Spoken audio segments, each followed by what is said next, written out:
Students, आज हम सीखने जा रहे हैं प्रश्नों के उत्तर। झांसी की रानी पाठ से हैं। पहला है, झांसी की रानी के बचपन का नाम क्या था? झांसी की रानी के बचपन का नाम मन्नू था। रानी के पति का नाम क्या था? रानी के पति का नाम श्री गंगाधर राव था। उन दिनों किसका राज था? उन दिनों अंग्रेजों का राज था। रानी ने बालक क्यों गोद लिया? रानी का एकमात्र पुत्र की मृत्यु हो गई थी, इसलिए उसने दूसरे बालक को गोद लिया जिसका नाम दामोदर रखा था। रानी ने अंग्रेजों से क्या कहा? रानी ने अंग्रेजों से कहा, मैं अपनी झांसी तुम्हें नहीं दूंगी। अभी आगे हम ईमानदार लक्कड़हारा पाठ के प्रश्न उत्तर देखेंगे। भोला कौन था? भोला एक ईमानदार लक्कड़हारा था। दूसरा है, अपने परिवार का पालन पोषण भोला कैसे करता था? अपने परिवार का पालन पोषण भोला रोज़ सुबह नाश्ता कलेवा करके जो है जंगल में लकड़ियाँ काटने के लिए निकल जाया करता था और पूरा दिन भर जंगल में लकड़ियाँ काटकर शाम को वो लकड़ियों का गट्ठर बाज़ार में बेचकर जो पैसे पाता था उससे वह अपने परिवार का पालन पोषण करता था। भोला की कुल्हाड़ी कहाँ गिर गई थी? भोला की कुल्हाड़ी कुएं में गिर गई थी। दूसरी बार भगवान ने कौन सी कुल्हाड़ी कुएं से निकाली? दूसरी बार भगवान ने चांदी की कुल्हाड़ी कुएं से निकाली। भोला की ईमानदारी से प्रसन्न होकर भगवान ने उसे क्या इनाम दिया? तो उत्तर है, भोला की ईमानदारी से प्रसन्न होकर भगवान ने उसे सोने और चांदी की कुल्हाड़ी भोला को इनाम में दे दी। तो यही इसके सही उत्तर हैं। अभी आगे के पाठ का हम देखते हैं। शेख चिल्ली पाठ का इसमें है प्रश्न। पहला है, शेख चिल्ली की क्या विशेषता थी? शेख चिल्ली की विशेषता थी कि वह स्वभाव से बहुत ही सरल था और उसे दिन में भी सपने देखने की बुरी आदत थी। दूसरा प्रश्न है, सेठ ने क्या खरीदा था? तो इसका उत्तर है, सेठ ने घी खरीदा था। तीसरा है, सोचते सोचते शेख चिल्ली ने क्या किया? तो सोचते सोचते शेख चिल्ली ने जो है जैसे ही सर हिलाया उसके सर का जो घड़ा है नीचे गिर गया और उसमें से सारा घी जो है बाहर फैल गया। घड़ा टूटकर जो है सारा घी फैल गया। चौथा है, सेठ ने उसके साथ कैसा व्यवहार किया? तो सेठ ने उस पर जोर से चिल्लाया और उसकी खूब पिटाई की और वह रोता रहा। तो सेठ ने उसके साथ बहुत ही दुर्व्यवहार किया। आगे हम देखते हैं, सूर्य और चांद ऊपर कैसे, उस पाठ के प्रश्नोत्तर। ठीक है, तो उसमें है, पहला प्रश्न है, सूर्य और चांद का दोस्त कौन था? तो सूर्य और चांद का दोस्त पानी था। दूसरा प्रश्न है, पानी सूर्य और चांद के घर क्यों नहीं जाता था? क्योंकि पानी के सैकड़ों दोस्त थे और यदि वे उसके साथ जाएंगे सूर्य और चांद के घर तो उन्हें बहुत तकलीफ होगी, इसलिए पानी सूर्य और चांद के घर नहीं जाता था। तीसरा प्रश्न है, पानी को अपने घर बुलाने से पहले सूर्य ने क्या किया? तो पानी को, इसका सही उत्तर है, पानी को अपने घर बुलाने से पहले सूर्य ने एक बहुत बड़ा घर बनाया और फिर पानी को न्योता दिया। आगे हम देखेंगे,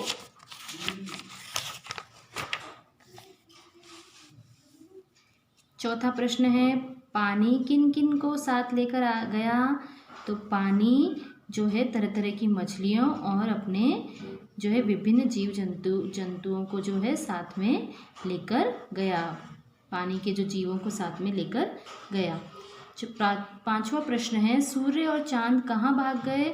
तो सूर्य और चांद जो है, जब सूर्य और चांद ने जो है न्योता दिया था पानी को, तो सूर्य और चांद जो है समा नहीं पा रहे थे, तो वो घर की छत पर जाकर बैठ गए थे और वहाँ पर उनको इतना अच्छा लगा कि सूर्य और चांद हमेशा के लिए आसमान में चले गए। तो कहाँ भाग गए? पहले छत पर भाग गए, उसके बाद आसमान में चले गए। ठीक है, अभी हमारा कैलेंडर पाठ से प्रश्न उत्तर हैं। तो इसमें प्रश्न है, पहला है, एक वर्ष या साल में कितने महीने होते हैं? तो एक वर्ष या साल में 12 महीने होते हैं।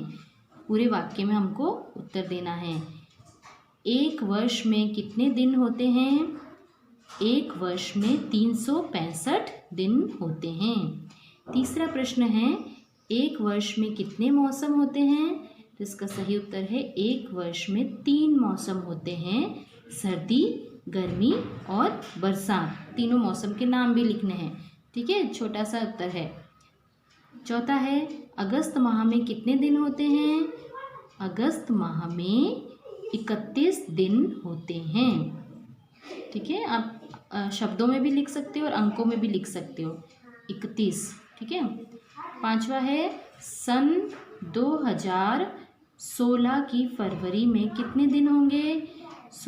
तो सन 2016 की फरवरी में कितने? 29 दिन होंगे, 29, 29 दिन होंगे। अभी है प्रेरक प्रसंग पाठ से हम प्रश्नोत्तर देखेंगे।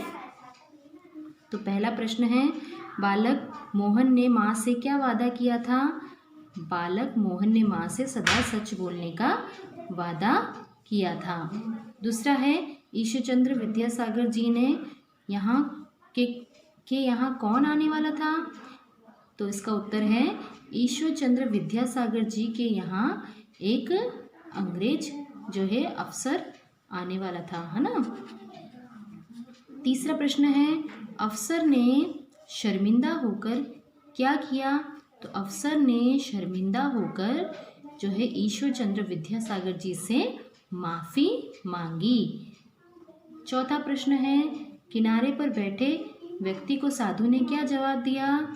तो किनारे पर, इसका सही उत्तर है, किनारे पर बैठे व्यक्ति को साधु ने जवाब दिया कि काटना जो है बिच्छू की आदत है और बचाना मनुष्य का स्वभाव। वह कीटक होकर भी अपना स्वभाव नहीं छोड़ता, तो मैं मनुष्य हूँ, अपना स्वभाव कैसे छोड़ दूँ, यह जवाब दिया। ठीक है। प्रश्न पांचवा है, इन तीनों प्रसंगों से तुम्हें क्या सीख मिलती है?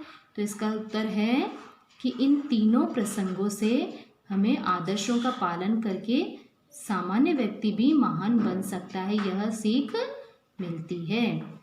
ठीक है, अभी हमारा यहाँ ये गद्य विभाग से हुआ। अब पद में हम देखेंगे, चंदा मामा पाठ है पद्य विभाग में। ठीक है, ये चंदा मामा पाठ है, देख सकते हैं आप। इस पाठ का हम प्रश्नोत्तर देखेंगे। तो पहला प्रश्न है, चंदा मामा रोज रात को क्या देकर चले जाते हैं?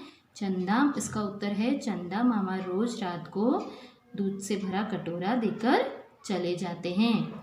दूसरा प्रश्न है, रोज सवेरे माँ क्या कर देती है? तो इसका सही उत्तर है, रोज सवेरे माँ जो है दूध से भरा कटोरा देती है। तीसरा प्रश्न है, बच्चे किसे मिल जाने को बोले हैं?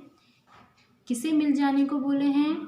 तो बच्चे जो हैं चंदा मामा से मिल जाने के लिए बोलते हैं कि चंदा मामा तुम आकर हमसे मिल जाओ। ठीक है, अभी सरगम पाठ का प्रश्न उत्तर हम देखेंगे। सरगम पाठ में प्रश्न उत्तर है, पहला है, मरुस्थल में क्या होता है? तो सही उत्तर है इसका, मरुस्थल में रेत होती है। ठीक है। दूसरा प्रश्न है, ग अक्षर से किसका बोध होता है? तो सही उत्तर है इसका, ग अक्षर से गंगा जी की धारा का बोध होता है। तीसरा प्रश्न है, हमारी धरती कैसी है? तो हमारी धरती रत्नों से भरी हुई है। चौथा प्रश्न है, नीले सागर की लहरें क्या धोती हैं? तो नीले सागर की लहरें स्वदेश चरणों को धोती हैं। ठीक है, इसका उत्तर सही है। अभी पांचवा प्रश्न है, सारे गम गा गाकर हमें क्या करना चाहिए? तो सारे गम गा गाकर हमें जो है हमारे देश को प्रणाम करना चाहिए। तो यहाँ पर बच्चों हमने देखा सेकंड सेमेस्टर में जितने भी गद्य भाग से और पद्य यानी कविता वाले भाग से जो भी प्रश्नोत्तर थे मैंने आपको करवा दिए हैं। अब आप इसका रिवीजन करना, लिख कर सीखना। ठीक है, ओके, थैंक यू।